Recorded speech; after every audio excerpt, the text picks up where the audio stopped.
a Nazi, a neo-Nazi gets 15 years for attacking a black DJ at a bar. Let's put up the picture of the establishment this happened at.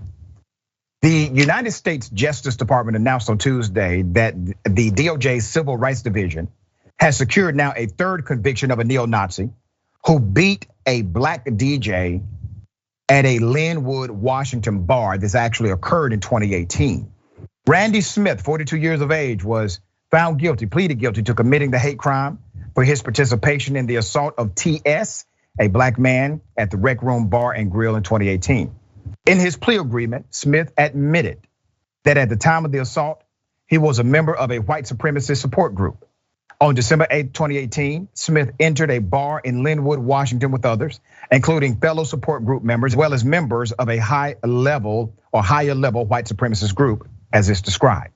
Smith wore clothing and patches indicating his group membership and gave a Nazi salute as he entered the bar. While inside, Smith assaulted TS, a black man who was serving as the disc jockey at the bar, because he believed that TS was being disrespectful to the members of the white supremacist groups. Smith repeatedly punched TS while others punched, kicked, and or stomped on TS and called TS racial slurs. As a result of the assault, TS suffered bodily injuries. 2 bystanders attempted to intervene to help TS and stop the assault. Both bystanders were assaulted by members of this white supremacist gang, and both sustained injuries.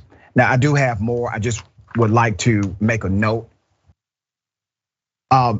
This is routine in media where they will refer to a white supremacist gang or terrorist group, terrorist organization, as just a group or white supremacist, rather than calling it a gang. This is a gang. By all definitions, all categories, this is a gang. They operate as a gang. Rarely do you see them prosecuted under the gang statute, which would allow for, let's say, loose connections to be tighter in the prosecution process.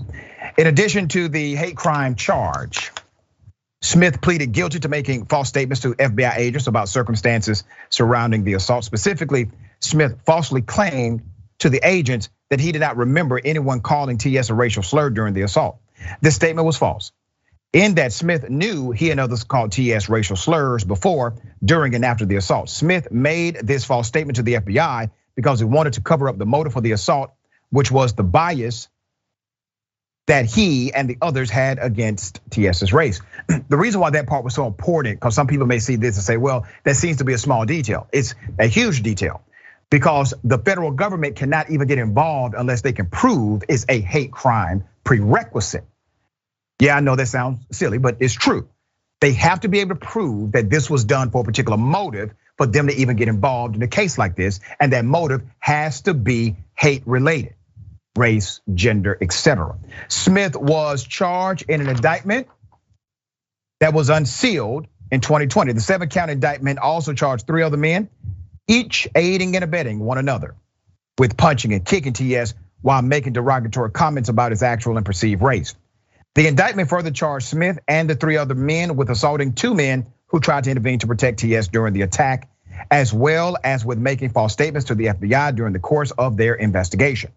2 of these 3 men, Jason DeSimas and Daniel Dorson, previously pleaded guilty in this matter. Smith will be sentenced on November 18th.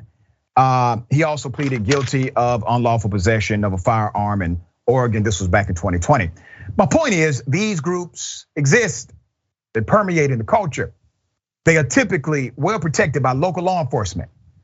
Is it not ironic that it wasn't the state police or the local police that prosecuted this case, but the Department of Justice?